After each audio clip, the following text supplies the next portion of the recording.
अंकगणित की आधारभूत प्रमेय सॉरी। ऑलराइट, ओके ओके, अंकगणित की आधारभूत प्रमेय। Have patience, alright.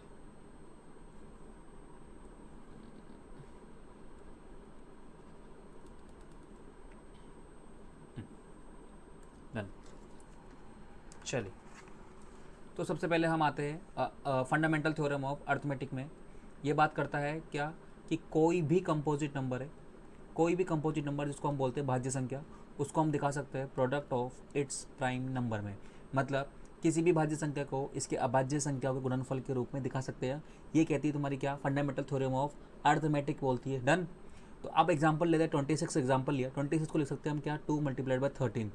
इसके प्राइम फैक्टर निकाले हमने, ये इसके प्राइम फैक्टर है, हमने इसके प्राइम फैक्टर निकाले।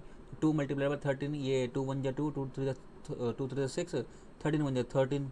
डन, ये हमने निकाला। देखो यहाँ ऑर्डर लिखा है 2 × 13, यहाँ लिखा है 13 × 2। ऑर्डर से फ़र्क नहीं पड़ता है, लेकिन ये यूनिक होंगे। ये क्या होंगे, यूनिक होंगे, मतलब इनके अलावा कोई और नहीं आएगा।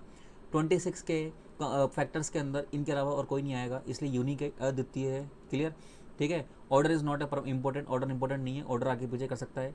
रमेश ने ऐसे बोला, सुरेश ने ऐसे बोला, कोई फ़र्क नहीं पड़ता उससे, ठीक है। आंसर दोनों के सही है। डन। नेक्स्ट हमारे पास जो है वो है relationship between the HCF and LCM. Alright, देखिए यस, अब ये क्या कहता है, रिलेशनशिप है, किसके बीच में रिलेशनशिप है, बिटवीन एचसीएफ एंड एलसीएम के बीच में। तो दो संख्याओं का गुणनफल बराबर होगा हमेशा किसके, उनके एचसीएफ उनके एलसीएम के मल्टीप्लाई के इक्वल। तो इसको बोलते हैं हम product of two numbers is equal to HCF multiplied by LCM. A into B is equal to HCF multiplied by LCM. A into B हमने क्या लिया है, हमने वो दो नंबर लिए हैं, माना फर्स्ट नंबर ए है, माना सेकंड नंबर बी है। Let first number be A and second number B. Clear, HCF multiplied by LCM. First number first second number H into L, यानी कि HCF into LCM. First number निकालना हो तो क्या करना है, इधर देखो, इसका डिवाइड लगा दो इसमें, इसके अंदर। डन, यानी कि पूरे एच इंटू एल के नहीं, एचसीएफ इंटू एलसीएम में। तो फर्स्ट नंबर का डिवाइड लगाओ, फर्स्ट नंबर निकालना है तो एचसीएफ इंटू एलसीएम में डिवाइड लगाओ सेकंड नंबर का। सेकंड नंबर निकालना आपको फाइंड करना हो तो एचसीएफ इंटू एलसीएम में डिवाइड लगाओ फर्स्ट नंबर का। एचसीएफ फाइंड करना हो, सपोज करो अब लेफ्ट की तरफ चलो, अब एचसीएफ फाइंड करना हो तो एलसीएम का डिवाइड लगा दो लेफ्ट वाली first product of two numbers के अंदर। यानी कि इसको क्या बोलते हैं, इसको बोलते हैं प्रोडक्ट ऑफ टू नंबर्स। क्या बोलते हैं इसको, फर्स्ट एंड सेकंड का मल्टीप्लाई हो रहा है ना, इसको हम बोलते हैं प्रोडक्ट ऑफ टू नंबर, यानी कि दो संख्याओं का गुणनफल। तो दो संख्याओं का गुणनफल में डिवाइड लगाओ ऑफ एलसीएम का, तो आपको क्या फाइंड हो जाएगा, आपको एचसीएफ फाइंड हो जाएगा। एलसीएम फाइंड करना हो आपको तो first and second multiply divided by HCF, first and second multiplied by HCF. Done, बहुत बढ़िया। ये चारों है क्वेश्चन, क्योंकि ये चारों आपसे पूछ सकता है एग्जाम में। एक तीन आपको दे देगा इसके अंदर से, यहाँ पे एक ही चीज़ निकलती है, एक ही निकलती है, एक एचसीएफ निकलेगा, एक एलसीएम निकलेगा, तो तीन चीज़ देगा, एक चीज़ पूछने के लिए। डन, ये बात आपको ध्यान रखनी है। नेक्स्ट इंपॉर्टेंट पॉइंट्स हमारे पास, वो भी थोड़ा सा देख लेते हैं हम। क्या है इंपॉर्टेंट पॉइंट्स, ये है कि एचसीएफ जो है कभी भी ग्रेटर नहीं होगा, ग्रेटर नहीं होगा कभी किससे, एनी गिवन नंबर से। एलसीएम कभी भी लेस देन नहीं होगा एनी गिवन नंबर से। क्लियर, यानी कि एचसीएफ बड़ा नहीं होगा दिए हुए नंबर से, एलसीएम छोटा नहीं होगा दिए हुए नंबर से। HCF of any two prime number, यानी कि दो अभाज्य संख्याओं का एचसीएफ कितना होता है, हमेशा 1 आता है। करके देख लीजिए आप, 2 और 3 के बीच में निकाल लीजिए आप, तो इनके बीच में क्या आएगा, इनके 1 आएगा। डन। एलसीएम ऑफ एनी 2 और मोर प्राइम नंबर, क्या, एलसीएम ऑफ एनी 2 और ज़्यादा प्राइम नंबर, यानी कि 2 या 2 से ज़्यादा के प्राइम नंबर के यदि एलसीएम निकालोगे वो हमेशा इक्वल आएगा, उनके प्रोडक्ट के इक्वल आएगा। करके देख लेना आप, बिल्कुल क्लियर है क्या, उनका एलसीएम हमेशा उनके प्रोडक्ट के इक्वल ही आएगा।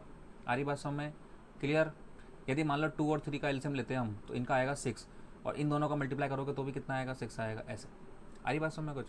फिर कहता है हमारे पास थ्योरम 1.2 क्या कहती है, थ्योरम हम बुक में दे रखी है आपके, इसको रेफर कर लीजिएगा बिल्कुल आप। थ्योरम 1.2 क्या कहता है, थ्योरम 1.2 कहती है if p is a prime number, मान लो p कोई प्राइम नंबर है, p कोई अभाज्य संख्या है, एंड p डिवाइड्स करती है a स्क्वायर को, p डिवाइड करती है a स्क्वायर को, तो p किसको भी डिवाइड करेगी, a को भी डिवाइड करेगी। लेट सपोज p को माना है मैंने 5, a को लेट किया हमने 10, और a स्क्वायर कितना हो गया 100।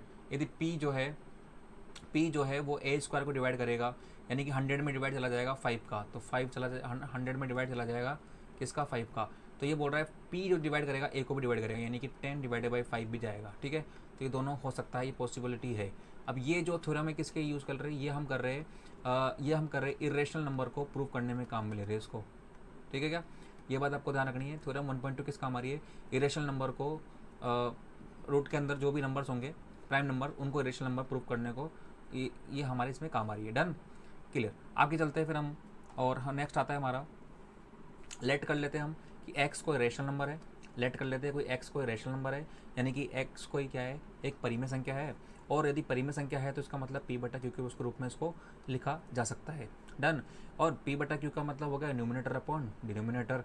न्यूमिनेटर अपॉन डिनोमिनेटर है तो समझ जाओ कि भाई p और q क्या होंगे, यहाँ पर को प्राइम नंबर होंगे, यानी इससे अभाज्य संख्या होगी। तो यहाँ पर ये कहना चाहते हैं कि जो q है ना, जो q के जो फैक्टर्स होंगे, यानी कि जो q के गुणनखंड होंगे, फैक्टर्स होंगे, वो किस शेप में होनी चाहिए, वो इस शेप में होनी चाहिए, 2 की पावर n मल्टीप्लाइड बाई 5 की पावर m। ठीक है, किस किस शेप में होनी चाहिए, यानी कि जो q के फैक्टर होते हैं तो क्या होते हैं 2 की पावर n 5 की पावर m। यदि q के फैक्टर 2 की पावर n और 5 की पावर m में है तो ये क्या बन जाएगी, ये बन जाएगी टर्मिनेट। ये क्या बन जाएगी, टर्मिनेट। अब बोले टर्मिनेट नहीं पता है तो अब सिंपल सी बात है कि रिमाइंडर क्या आना चाहिए, रिमाइंडर 0 आ जाएगा। रिमाइंडर 0 आ जाएगा, इसका मतलब क्या है कि वो शांत दशमलव बन गई। अच्छा, यहाँ जो n और m इसकी पावर है 2 और 5 की, वो समझ जाना, उसको क्या पूछते हैं, उसको हम बोलते हैं नॉन नेगेटिव इंटेजर। मतलब वो नेगेटिव इंटेजर नहीं होनी चाहिए, यानी कि कैसी होनी चाहिए फिर, तो वो होनी चाहिए पॉजिटिव इंटेजर होनी चाहिए। ये था इस पूरे का हिसाब किताब। ठीक है, आई होप आपको ये सब समझ में आया होगा। मिलते हैं नेक्स्ट वीडियो में।